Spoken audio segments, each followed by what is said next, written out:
Olá, pessoal! Na aula de hoje vamos discutir a respeito de uma classe de compostos denominada hidrocarbonetos. Os hidrocarbonetos são compostos orgânicos formados apenas por átomos de carbono e hidrogênio. O nome já dava essa dica, né? Então só tem o carbono e hidrogênio nesses compostos. Os hidrocarbonetos podem ser divididos ou classificados em 5 classes. Isso aqui é mais em termos de nomenclatura mesmo. Primeira classe são os alcanos. Os alcanos são formados por compostos que só têm ligações simples entre os átomos. Então, eu tenho um exemplo aí de um alcano, é um hidrocarboneto, formado por 5 carbonos, aí no slide 2, nosso primeiro composto, 5 carbonos em que todas as ligações entre os carbonos são ligações simples. Então, eu tenho um alcano. Depois eu vou falar o porquê do an, o en, o in estar destacado. Segunda classe de compostos são os alcenos. Os alcenos, eles vão ter uma dupla ligação ou mais duplas ligações no composto. Então, são hidrocarbonetos de cadeia aberta. Se só tiver ligações simples, eu estou falando de um alcano. Se eu tiver dupla ligação, eu estou falando de um alceno. Quando houver uma tripla ligação, eu estou falando de um alcino. Esse an, en e in que estão nos nomes me indicam as ligações. An, só ligações simples. En, eu tenho uma dupla ligação. In, eu tenho uma tripla ligação.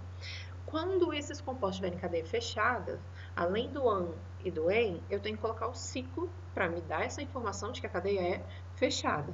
Então, se eu tiver um hidrocarboneto de cadeia fechada, de cadeia cíclica, com apenas ligações simples, eu falo que eu tenho um ciclo alcano. Se eu tiver um hidrocarboneto de cadeia fechada, com dupla ligação, eu falo que ele é um ciclo alceno. Não existem ciclo alcinos, porque a tripla ligação a gente não consegue fechar um ciclo, tornando instável e rompendo esse ciclo. Então, a gente só vai ter até o ciclo alceno. Então, isso é uma classificação dos compostos, mas por que isso é tão importante? O que está destacado aí em an, en, in, ciclo e an, ciclo e en, é o que a gente vai usar daqui a pouco para dar nome aos compostos, ok? Mas antes da gente aprender a dar nome aos compostos, primeiro a gente precisa determinar quem é a cadeia principal do meu composto. Para determinar a cadeia principal do meu composto, aí no slide 3, eu tenho que pegar o maior número de carbono, ou seja, a maior sequência de carbonos que eu consigo pegar, que nela estejam presentes, quando houver na cadeia, que tem que estar presente nessa cadeia principal. O grupo funcional, que para a gente ainda não se aplica, a gente não começou a ver as funções orgânicas ainda, mas quando a gente estiver vendo, elas terão que estar ligadas a algum carbono da cadeia principal. Insaturação, que é a dupla ou tripla ligação, então a minha cadeia principal tem que passar pela dupla ou pela tripla ligação, e as ramificações têm que estar saindo. Os ramos da árvore, os galhos têm que estar ligados ao tronco. Então, eu preciso que as ramificações estejam saindo de carbonos da cadeia principal. Quando ocorrer empate, por exemplo, peguei duas cadeias, deu o mesmo número de carbonos, as duas estão pegando dupla, as duas estão pegando ramificação e está dando o mesmo número de carbonos. Qual vai ganhar? Qual vai ser a cadeia principal escolhida? Lembra que todo mundo, aqui lá no Japão, no mundo inteiro, tem que escolher a mesma cadeia principal. Por quê? Porque temos que chegar todos no mesmo nome do composto. Então, como que eu vou desempatar? Eu vou escolher aquela cadeia que tem o maior número de ramificações penduradas, ok? Determinada cadeia principal, eu vou numerar essa cadeia. Antes de numerar, eu coloquei duas estruturas aí no slide 3, onde a gente pegou e marcou a cadeia principal. Vocês podem olhar no segundo composto que nem sempre a cadeia principal vai estar em linhazinha, retinha, na horizontal. Então, a gente tem que determinar aquela que vai ter o maior número de carbonos. E no segundo exemplo, a gente consegue pegar mais carbonos se a gente descer, em vez de manter. Se a gente mantiver na horizontal, eu vou pegar só 4 carbonos. Quando eu desço, eu consigo pegar 5. Então, essa é a cadeia principal, porque ela tem que pegar o maior número de carbonos possível. E aí, então, a gente vai numerar. Para numerar, só tem a gente numerar? Não. Eu posso começar por um lado, posso começar pelo outro, concorda? Como eu vou determinar? Lembra que todo mundo tem que dar o mesmo nome, né? Se a gente pegar o primeiro exemplo, se eu começar a numerar do lado esquerdo, a minha ramificação vai estar no carbono 3. Se eu começar a numerar do lado direito, a minha ramificação vai estar no carbono 2. Isso gera nomes diferentes. E lembra que no mundo inteiro, todo mundo tem que dar o mesmo nome. Então, qual caminho a gente vai seguir? Então, deve-se começar pela extremidade em que os itens abaixo, seja grupo funcional, insaturação, ramificação, estejam no menor número. seguindo esta ordem de prioridade. Por exemplo, eu tenho insaturação e tenho ramificação. Quem que eu vou olhar para estar no menor número? A insaturação, porque ela tem maior prioridade do que a ramificação. O mesmo para o grupo funcional, quando a gente estiver trabalhando com grupos funcionais. Então, vamos numerar de forma que fiquem no menor número. Então, se a gente voltar aqui para o primeiro exemplo, se eu começar a numerar, como eu disse, da esquerda para a direita, a ramificação vai estar no carbono 3. 1, 2, 3. Se eu começar a numerar do lado direito para a esquerda, a ramificação vai estar no carbono 2. Então, é essa numeração que é a correta. Quando a ramificação ou o grupo funcional ou a insaturação estejam no menor número possível. Então, vamos ver exemplos disso? Coloquei aí no slide 4 3 compostos em que nós vamos determinar a cadeia principal deles. Eu vou marcar todas as cadeias ou quase todas as cadeias possíveis e a gente vai analisar cada uma delas e ver qual que vai ser a principal que deve ser escolhida. Então, olhando para o primeiro composto, eu posso pegar, que é a primeira coisa que a gente olha, na horizontal. Não, na verdade, nem peguei na horizontal, peguei ele de cima e descendo. Se a gente olhar esse, eu vou ter 1, 2, 3, 4, 5 carbonos. Vamos guardar essa informação. Outra possibilidade na horizontal. Só tem essas duas possibilidades para esse composto. Tem uma outra possibilidade aqui indo para o lado esquerdo. Então, se eu pegar a azulzinha, que foi a primeira que eu coloquei, eu tenho 1, 2, 3, 4, 5 carbonos. Se eu pegar na horizontal, eu vou ter 1, 2, 3, 4, 5, 6 carbonos. Se eu pegar essa menorzinha, tem 4 carbonos. Então, 5 carbonos, estou pegando a insaturação.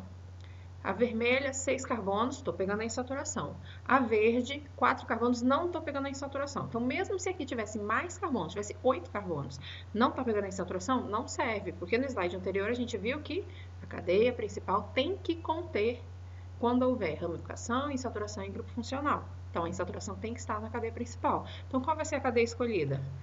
A que foi marcada em vermelho, a segunda que nós marcamos, em que eu tenho 6 carbonos e estou pegando a insaturação, ok?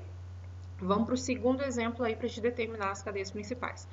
Vamos primeiro pegar na horizontal aí, 5 carbonos, estou pegando a insaturação, ok? Não liguem para o barulho de moto no fundo. 5 carbonos, estou pegando a insaturação, é uma possibilidade. Outra possibilidade é descendo, eu vou ter 1, 2, 3, 4, 5, 6 carbonos. Ó, tenho mais carbonos. Mas eu já sei que não vai poder ser essa. Por quê? Porque eu não estou pegando a insaturação. E a outra possibilidade é pegando a insaturação e descendo. Vou ter 1, 2, 3, 4, 5, 6 carbonos também. Agora, essa de 6 eu posso pegar porque ela tem insaturação. Então, resumindo, em azul a gente tem 5 carbonos, estou pegando a insaturação. Em vermelho eu tenho 6 carbonos, mas não estou pegando a insaturação. Então, eu já elimino ela. Em verde, 6 carbonos e estou pegando a insaturação. Então, qual vai ser escolhida? A que está em verde, pegando a insaturação. Essa vai ser a cadeia principal do meu composto. A gente não está numerando por enquanto. O próximo passo a gente numera todos eles. Último exemplo. Vou ter uma imensidão de possibilidades aí. Tem uma possibilidade na horizontal em que eu tenho 6 carbonos. Tem uma possibilidade pegando a ramificação que está para cima e seguindo na horizontal, que eu fico com 1, 2, 3, 4, 5 carbonos. Já sei que essa não vai ser porque eu já consegui uma com 6. Não tem nenhuma insaturação aqui. Agora eu vou pegar descendo, começando da esquerda e descendo. Vou ter 1, 2, 3, 4, 5, 6, 7 carbonos. Essa tá ganhando. Vamos pegar outra. Pegando agora da direita e descendo. 1, 2, 3, 4, 5, 6, 7, 8. Agora é essa que tá ganhando. Tem outras possibilidades. Tem aqui, ó. 1, 2, 3, 4, 5, 6, 7. Perdeu. Então, pegando aqui da ramificação de cima, 1, 2, 3, 4, 5, 6, também perdeu. Então, por enquanto, é aquela de 8. Então, a gente tem uma primeira que a gente fez, deu 6 carbonos, que foi na horizontal, que está em azul, em vermelho 5 carbonos, em verde 7 carbonos, em roxo 8 carbonos, em marrom 7 carbonos, em rosa 6 carbonos. Quem vai ganhar? Aqui eu peguei o maior número de carbonos, só tem uma com 8. Se tivesse mais de uma com 8, eu ia escolher aquela que tivesse mais ramificações, que seria o critério de desempate. Nesse caso, eu não tenho nenhuma insaturação, nenhum grupo funcional para poder eliminar, ok? Então, olhando novamente aí para todas essas estruturas, numerando a primeira. Posso começar, a gente vai numerar a cadeia principal apenas. Posso começar da esquerda para a direita ou da direita para a esquerda. Se a gente começar da esquerda para a direita, a minha ramificação vai estar no carbono 3, ó, 1, 2, 3, e a insaturação no carbono 4, certo? Quem tem prioridade para que fique no menor número? Insaturação vem na frente de ramificação. Então, nesse caso, ficou ramificação no 3 e insaturação no 4. A gente só fala o primeiro carbono que tem insaturação. Se eu começar da direita, a minha insaturação vai estar no 2 e a ramificação no 4. Quem que eu vou preferir? Aquela que é insaturação, porque tem maior prioridade, fica no menor número. Então, por isso que a gente numera da direita para a esquerda. Olhando o segundo composto, a cadeia principal é aquela que começa lá na insaturação do ladinho direito e desce, ok? Totalizando 1, 2, 3, 4, 5, 6 carbonos. Posso começar de baixo para cima ou de cima para baixo. Se eu começar de baixo para cima, 1, 2, 3, 4, eu vou ter uma ramificação no 4 e insaturação no 2. Se eu começar de cima para baixo, eu vou ter uma insaturação no 1 e a ramificação no 4. Que a gente só fala o número do primeiro carbono que tem insaturação, porque automaticamente eu sei que é ele com o próximo. Então, eu vou escolher numerar de cima para baixo. E por último, no terceiro exemplo, eu vou pegar a cadeia que ganhou, que começa aqui da direita e desce, e vamos numerar. Se eu começar de cima, então antes da gente colocar os numerozinhos, se eu começar de cima, eu vou ter, ó, 1, 2, 3, 4, 5, 6, 7, 8. Eu vou ter ramificação no 3, no 4, no 6 e no 7. 3, 4, 6 e 7. Se eu começar de baixo, vai ter no 2, no 3, no 5 e no 6. Fiquei com mais as ramificações em números menores. Então, eu vou escolher essa para que as ramificações, para que quando eu for dar um nome, os números sejam os menores possíveis.